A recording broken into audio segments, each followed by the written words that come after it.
Hello, and welcome to the Table and Well podcast. I'm Tennison. And I'm Ginelle. Thank you for joining us as we discuss topics and give practical tools that help you live, grow, and be in healthy, joy-filled relationship with God, yourself, and others. For more information and resources, or if you're looking for coaching, connection, and community, visit tableandwell.org. We hope you enjoy this podcast. Hello, and thank you for joining us today on the Table and Well podcast. This is episode number 39 of season 3. We are still in the middle of our series, Wisdom Keepers, the role of elders in building healthy community. And this is going to be part 2 of our conversation with Dawn Whitestone. And it has really, part 1 was fantastic. If you haven't listened to it, you need to go listen to it. Just a ton of nuggets and great one-liners and just some really fun conversation that we had. So today we are going to be talking about what is, again, the role of elders in building healthy community. But more than that, there was something we really kind of landed on, which was the modeling piece. Like, how do elders actually model in a healthy way what it looks like to grow in maturity, to tell story, so people in the community actually have something to grab onto and to be able to see what it looks like to be healthy and mature. And one of the things that we really spent some time on today was this concept of Dawn said, one of the roles of elders is to make hope trustworthy again. And we were like, wow. And we dig into that, and you really don't want to miss kind of where we land on that. And there's a lot of fun in this podcast as well. But I'm going to get out of the way, guys, and let you jump in and listen to the second part of our conversation with Dawn Whitestone here on the Table and Well podcast. The last thing you said, I think nailed it right on the head, was we have to model what this looks like. And yep. You know, we go through life and all the things happen, and like you're saying, all the calamities and the different events and all the things that you want to charge out ahead and do, and then you realize, oh wait, I shouldn't have done that. And then how do we come back and model to the people that we're raising up, that are under us or that are next to us, that I overstepped that, or I didn't do that right, or and at the same time you model, I'm listening and I didn't move forward on this. And so you have the stories to tell. We know all the things with the elders, the stories to tell. How do we model? How do we do it? What does it look like when we do mess up and come back? But all of it is modeling for the people that we are either leading or raising up or walking side by side with, as to what does it look like for us to live really healthy and relationally connected to God, ourselves, and others in those spaces. Mm-hmm. Yeah. And I think it's so important too, that this modeling isn't about modeling perfection. Mm-hmm. Right. And I was really surprised in your story, Dawn, that you didn't have all the answers. Like, you're an elder. Like, aren't you supposed to like have all the answers? You know?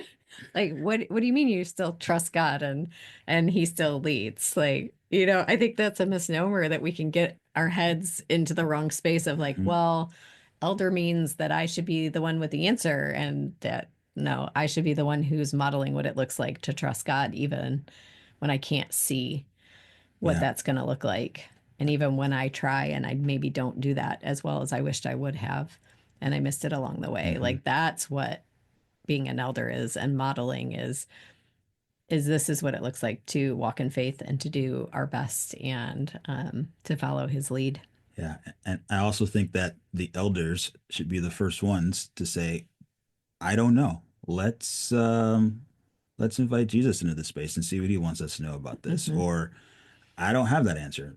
Let's think of someone that we can go to that may have that answer, mm-hmm. or where we can get that from. Mm-hmm. Or what do you feel? Or like what God do you feel? Saying? Yeah, right. You know, maybe I'm not feeling him in this time, but maybe he's showing you something. Yeah. Mm-hmm. And I'll follow your lead on this and support you in this. And so, yeah, it's all the things. It's leading up front, leading from behind, leading on the side. You could go in the whole leading thing. Surrendered. Yeah. Leading confidently, leading unsuredly. I mean, it's modeling all of that. Mm-hmm. Yeah, because the last time I checked, I don't know that any of us really live a life where we actually get to have all the answers.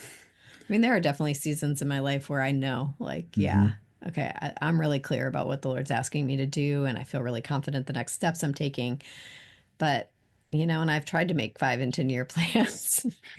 We need a 5-day plan Right. to start. Right. We'd be lucky if we could make a week meal plan that actually happens because we're trying that too.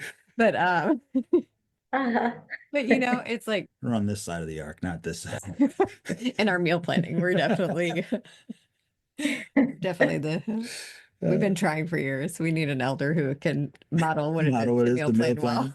Dawn, can you help us? And execute the plan. Yeah, execute the plan.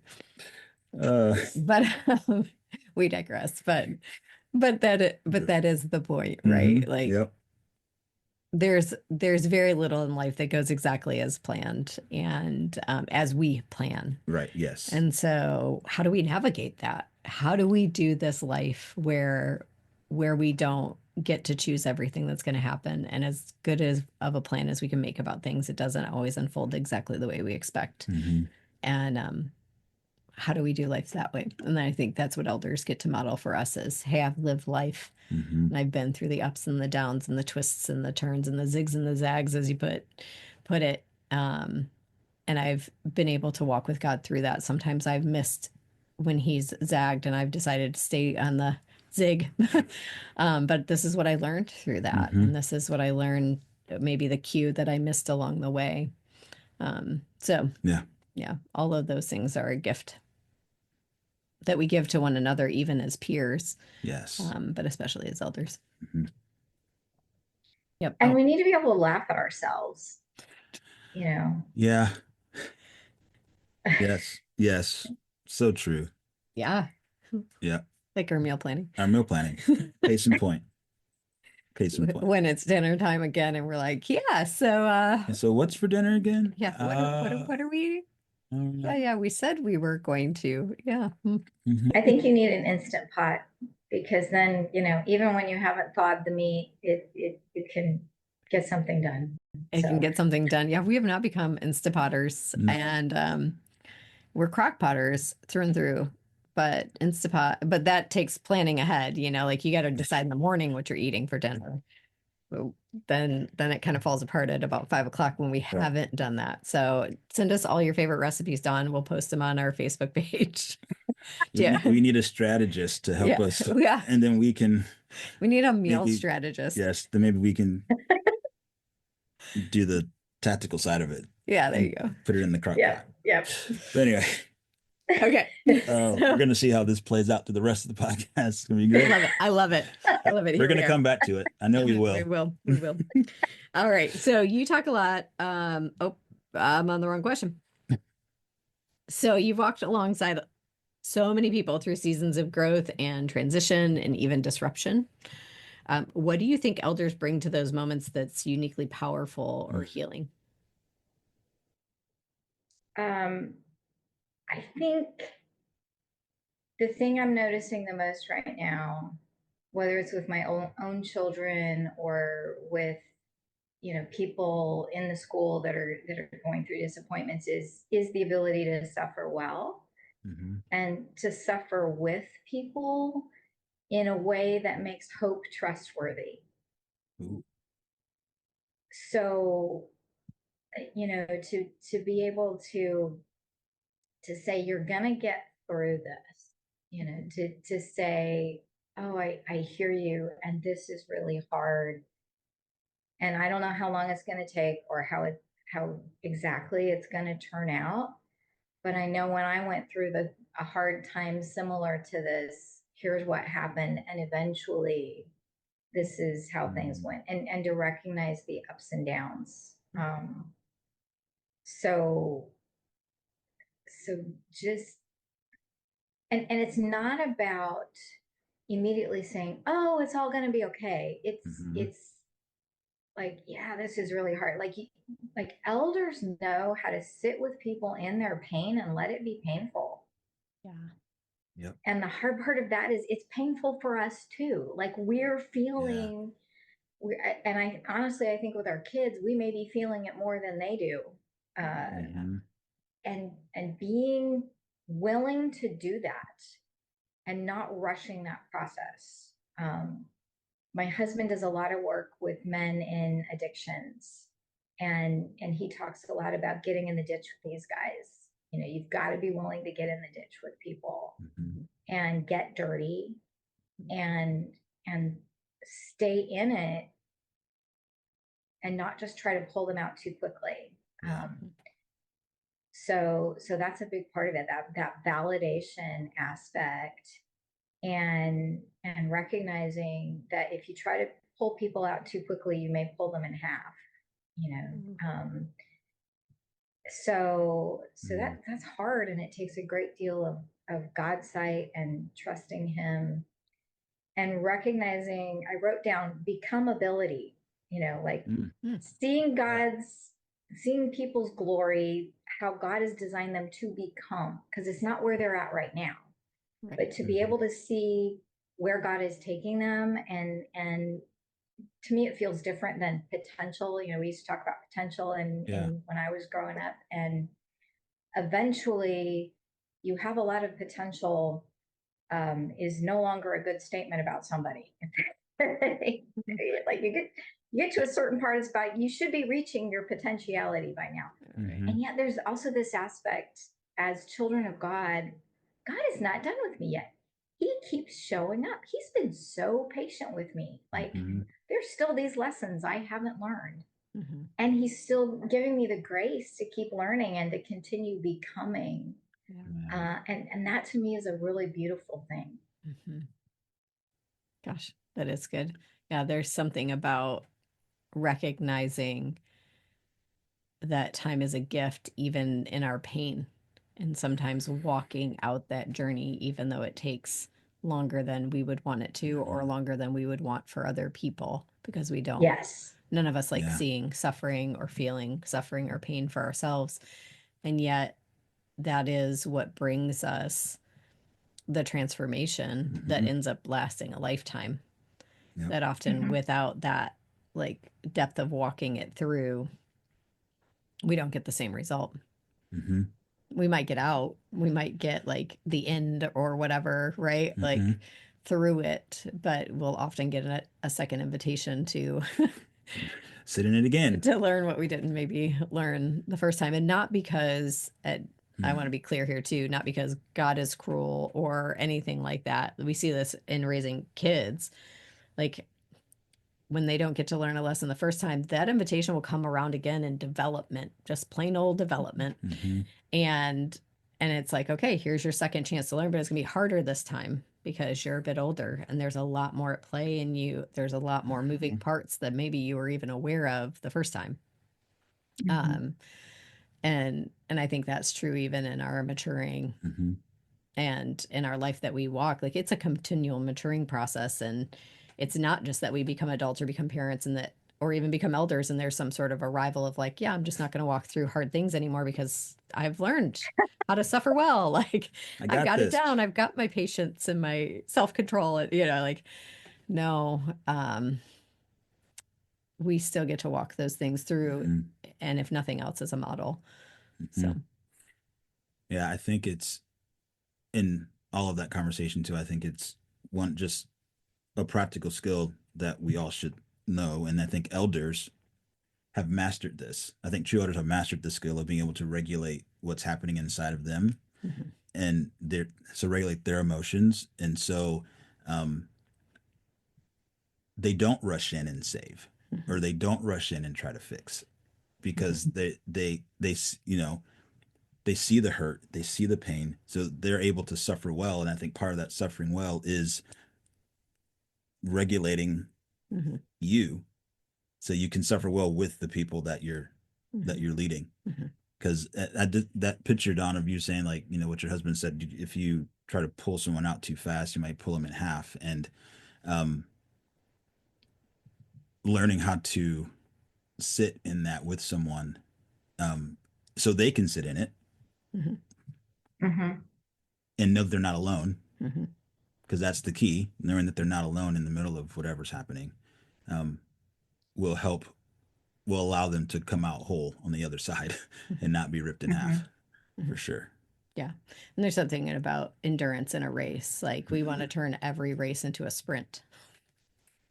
because we don't want to see people get winded or want to give up or any of that. And of course, what's going through my mind is the birth process. And I'm trying to behave myself here because I don't want this to become a birth podcast because it keeps going up.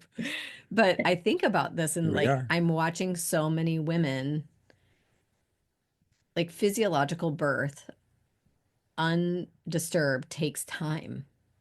It can take days. Like in the natural process, the way God designed, it takes days. And yet man has decided that it needs to take 12 hours or less pretty much. And so we do all of these things to force the body to produce the same result, thinking that the result is actually the most important thing. Like the baby being born is like what we're like, we turn it into a sprint when it's really meant to be a marathon because there's so much happening within a woman's body and within a baby's body in those days that was designed to happen that you just cannot get the same result when we sprint it through. And it's so interesting, even in that regard, where it's like, even that, like, it's awful. Like you feel like that woman is suffering and I don't want to see that happen. And yet there's something in that endurance. There's something in the physical challenge of it. That really transforms that woman into her next stage and into that rite of passage of her even becoming a woman that's available to her there. And when we turn it into like a medical sprint, we just miss. Life is relationships. Most of us have grown up without learning how to do relationships really well. See, we learn skills such as reading and arithmetic, how to drive a car, or even specific skills needed for work. But what about how to handle big emotions, how to nurture conflict with care, or even to repair relational ruptures and rebuild trust? See, many of us have missed out on the essential skills needed to do relationship. These gaps in our growth affect our lives in very real and painful ways. This is why we have created Relational Collabs.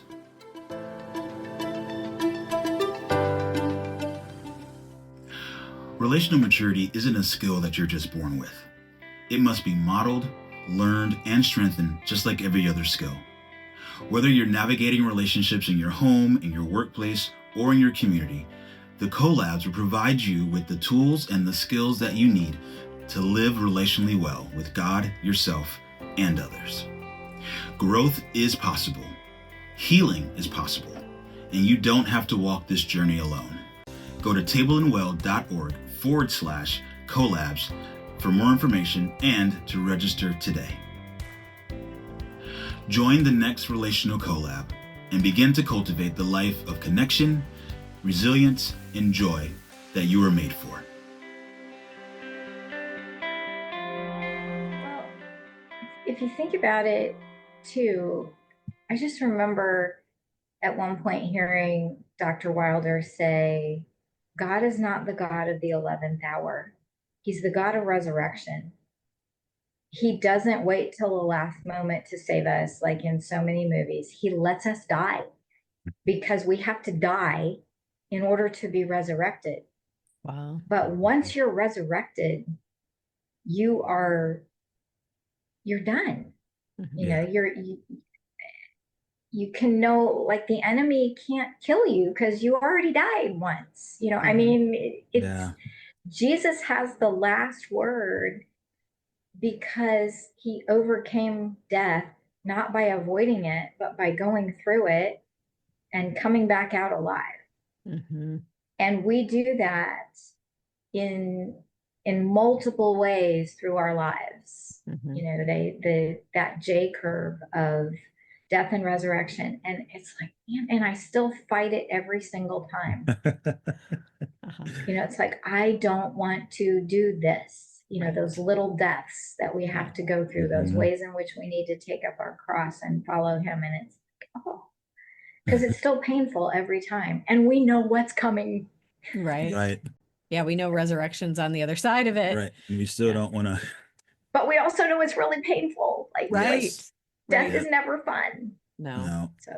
And we want to save other people from that. Like, that's the part that we don't want to watch them have to walk through death. And yet Yeah. Yes. Yeah. That is where life comes on the other side. Yeah.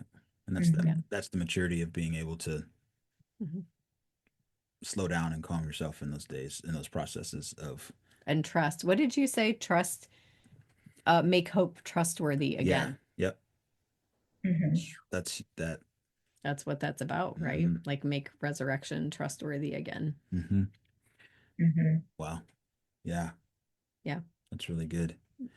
And wow. And all of that too goes in that whole process goes back to that another word that you said, which I was great. I wrote this down too, the becomability of people. I think that is also fantastic. And so like through all of this, we're talking about, and you talk about too in the work that you do, a lot of purpose or potential or the becomability, which I love that word. I don't know if I'm going to start stealing that or not, but we'll see what happens.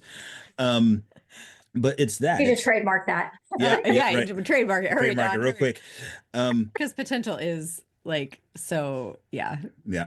It has become not a great helpful word anymore. It's been played out, and I Mm-hmm. say it a lot, and so because that's my heart. But becomability, I like that.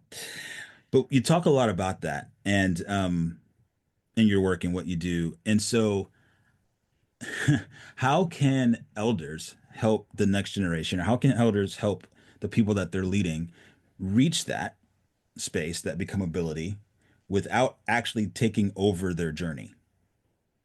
Because we want to go in and do it for them. Yeah. Because we're like, okay, we would love to save them all that pain. And I think that's a great question. And so, how do we avoid saying to people, God loves you and I have a wonderful plan for your life? Yes. Yes. That's what I'd like to do with my kids. Let me just plan your whole life. Yes. And it is so hard and sometimes I literally do that, like I'm doing right now, just like step back and take my hands off.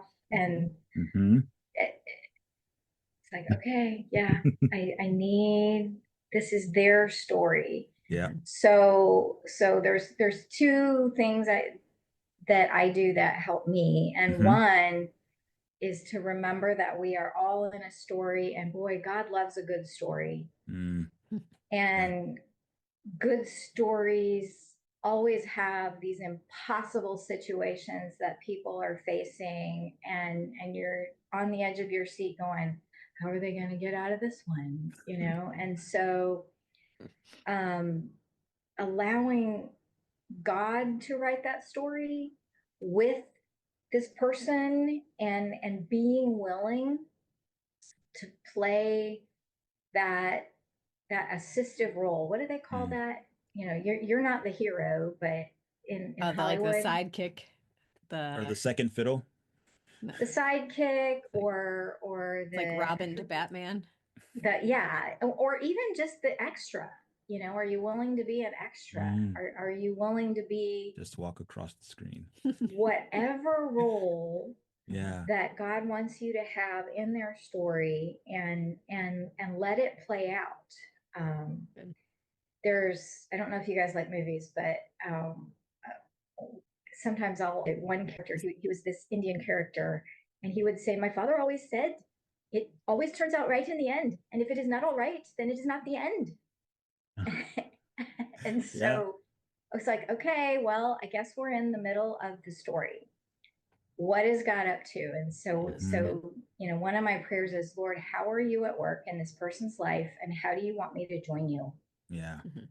And I will say, a lot of times I don't get a very clear answer to that.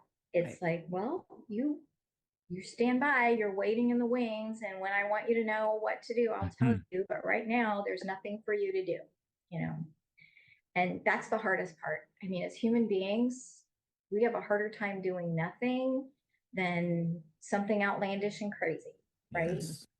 Yes. So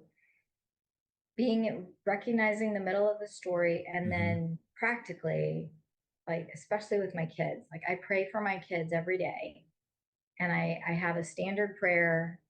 But in my mind, what I'm doing is, they're still little, and I'm carrying them to the throne of grace, to our Father, because he's my Father too. And so I'm setting them in his lap, and he's got them and he's caring for them. And then I turn around and I go back down the stairs and I go do what I'm supposed to do that day. Yeah. And that's my picture of, because for a while, like at one point I felt like God said, pray for your kids every day. And it started feeling like a burden.